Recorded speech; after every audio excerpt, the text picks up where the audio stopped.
Hey guys, what's up?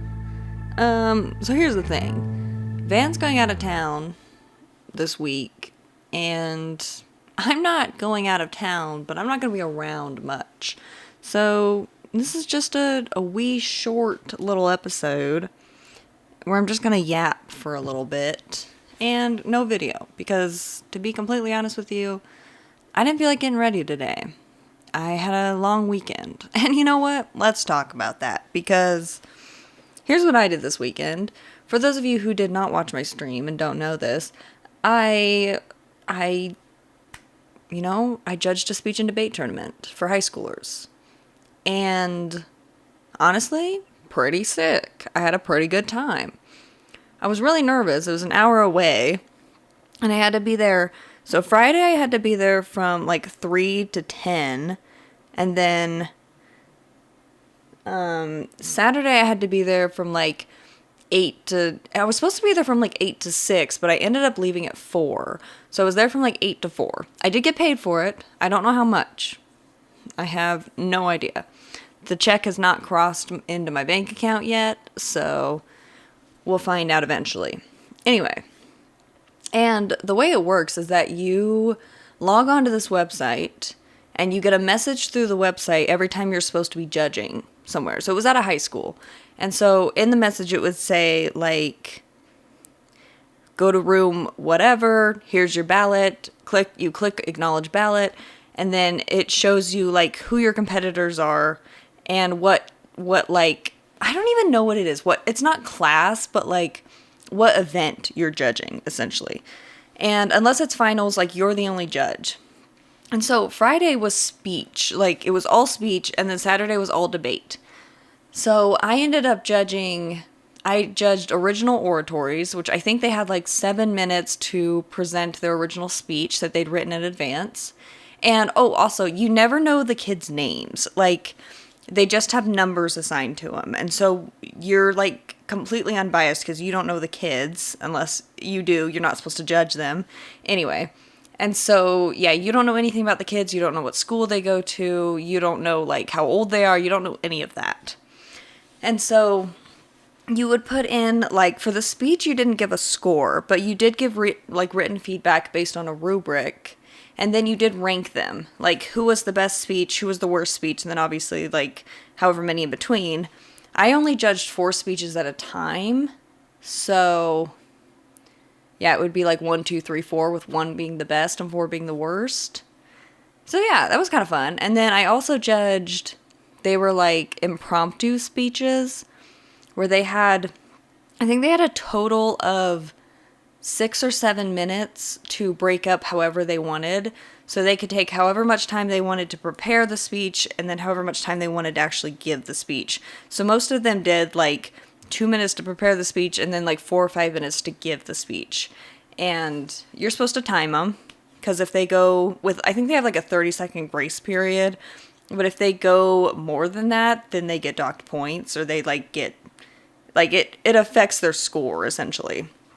Anyway, and so what you do with that one is you have a little sheet of paper, well, you have a bunch of slips of paper, and they have like 3 topics on them.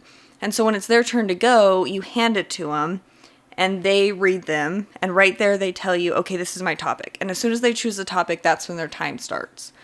So that was my favorite speech event to judge. That one was really fun.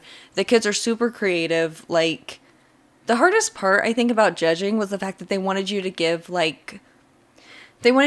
both positive and, like, constructive feedback. And so it was really hard to do, because most of these kids are kids that take, like, speech and debate super seriously. So they're better speakers probably than I am. Like, they give better speeches probably than I ever could. And so to, like, critique that's kind of awkward. And I don't have to be, like, a trained judge or anything. Like, you can just volunteer and do this. I'm not a creep. I did not just volunteer and do this to, like, go judge high schoolers. No, I have a friend who works in the school system, and I guess every, like, school brings however many judges, so that not, like, all the judges aren't coming from just one school. And so they're asked to bring like volunteer judges, and a lot of them are parents or friends or, whatever else. And so, and the way they organize it is obviously, so if you're brought by one school, you don't ever judge anyone from that school. You judge the other schools. Anyway, so that's why I did it. I did it as a favor for her. But anyway, at the end of Friday, I judged, it's like dramatic, I think it's called like dramatic interpretations or something. The only good way to describe this to you is like if a musical theater kid is giving you a speech. Like they're supposed to tell a story, and they're supposed to use like different voices, and like it's very dramatic. If you have secondhand embarrassment, that one's not for you. Some of them were hard to sit through. Not because they were bad. Honestly, the kids were very talented. Clearly, like, they know how to act or whatever, but, like, they were very, dramatic, and if you're not into that, they were kind of hard to watch. And that was also the hardest one to score. I ended up scoring it with 2 judges they were, like, really into speech and debate. Obviously, I'm not. I'm there as a favor. But the 2 judges were really, like, okay, hold on, let me back up. So for the finals, like, for the elimination and stuff, you're not the only judge in there. You have to have 2 other judges to help eliminate. Now, you don't talk to the other judge. You still have your own ballot and everything. But, anyway, so it just, like, reduces bias and everything. But, they were really into the speech and debate thing. I think one of the judges, he, like, was a recent graduate or something and had done speech and debate all through high school. So he was, like, invested in it. And so, like, I submitted my ballot before they submitted theirs. And he was like, oh, this is just so hard. All of them were so good. And, like, I have my top 2 and I don't know who to choose. And so, like, I wasn't that into it. I didn't struggle that much. But it was hard to give feedback on that because I'm not, like, a drama person. I am not a theater kid. So that one was the hardest one to give feedback. But, so Saturday was the debates. And the debates were, like, probably the best day. They were really fun. The way it worked was, like, they had one topic. It was one topic throughout the whole tournament. And so the only thing that changed was the kid never knew if they were going to be affirmative or negative for the topic. And so they found that out as, like, when they entered the room, essentially, to debate each other. And so they had to come prepared with both an affirmative and a negative argument. And so I judged Lincoln Douglas. Most of the day I judged Lincoln Douglas. And that's where the computer, like, flips a coin for them and tells them whether they're going to be on the affirmative or the negative. And so they know that. And so it was like the affirmative started, they had like 6 minutes to give their initial speech, and then the negative would cross-exam, which basically it was just them asking clarifying questions. And then the negative would give the rebuttal, and then they would go back and forth. Like, it would be speech, or it would be like argument, cross-exam, rebuttal, like 2 or 3 times, right? And so you were supposed to judge mainly on who had the best argument. But you were also supposed to take into account things like how the competitor presented themselves, how well organized they were, like, did they have sources to back up their arguments, like that kind of thing. All of that you're supposed to take into account. And so that was really fun to judge, and it was pretty easy, because most of the time it would be one competitor who is really into it, and one competitor that's like, I mean, I'm into it, but this isn't my, like, I'm not going to quit my day job. And so most of the time the one who was really into it was the one who had the better sources and the better arguments. Now, that's just kind of the reality. That's just kind of how it was. But my first competition I was supposed to judge, the first Lincoln Douglas, the first competitor comes into the room, and she's like, hey, like, you know, where do you want me to sit, whatever. And so we kind of chatted for a minute, and I realized it was like 10 minutes after the other competitor was supposed to be there.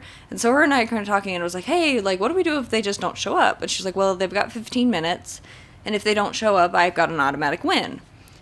And I was like, oh, okay. So the other competitor did not end up showing up. So the competitor that did show up got the automatic win, but she didn't get any of the extra points. So the thing about the debate that's different from the speech is that you do give points based on their, like, presentation, their arguments, their structure, like, all of that you're supposed to rate them on. And so usually the one that wins not only gets the points from winning, but they also get the points based on how well they did. And so she said, yeah, you lose all of those points. So I get the points from winning, but I don't get the points from, I think they're called, like, speaker points. I don't know. I was there for 2 days, guys. I don't know anything. Anyway, so that was kind of lame because she was gypped based on those, like, she didn't get those points. So that was unfortunate. But anyway, I also judged Public Forum, which is where teams of 2 debate each other. It's more or less it's the same topic. I think it was slightly different. But teams of 2 debate each other, and so there's, like, on each team there's a first speaker to a second speaker, and so the first speakers from each team start the argument, they argue to each other, and then the second speakers of each team argue to each other, and it kind of goes back and forth like that for like 3 or 4 rounds or whatever. And that was really fun, because then you're not just judging one person, you're judging, like, how well they work as a team, you're judging, like, how in sync they are, how their arguments flow together, like, all of that was really, really interesting. And there was a kid with a full-on mohawk. I'm talking, like, full-on from, like, the 90s punk mohawk. It was really cool. Anyway, so yeah, that's what I did. They also do speech and debate tournaments. A lot of it is the Congress, like mock Congress, which I did not judge. They usually want people who have, like, experience doing Congress, like mock Congress, to judge mock Congress. So I luckily did not have to do that, because that seemed a little bit hard. But yeah, I did not have to do that. But the school that I represented, the one that I was there to be a judge for, they ended up winning. So that was really cool. I don't know if they won first, but they placed. They were, either first, second, or third. So yeah, that was really cool for them. Anyway, that's what I did this weekend. Apparently I can put this on a resume that I'm a speech and debate judge. I don't know why I would. I was invited to go back next year. I think I'd like to take Van with me because I think he'd really like it. So who knows? Maybe both him and I will go and judge speech and debate again next year. We'll see what happens. So anyway, that's what I did this weekend. And you know what? I feel a lot cooler for it. It was actually really fun. The kids were really sweet, and they clearly worked really hard for this. Most of them, it's something that they're, like, invested in. They spend a lot of time working on, trying to get better at. So, like, it was cool to go and support the youth, I suppose. Oh, the other thing is that at the end of each competition, either speech or debate, it didn't matter, all of the kids would be like, does the judge shake hands? Can I shake the judge's hand? And they would shake each other's hands. And then they would shake mine. Thank you for judging. Like, they'd shake your hand and be like, thank you so much for judging. Have a good day. They were very polite. They were very sweet. Anyway. So yeah, that's the episode. Just me talking about being a judge for speech and debate. So yeah, see you next week, I guess. Bye.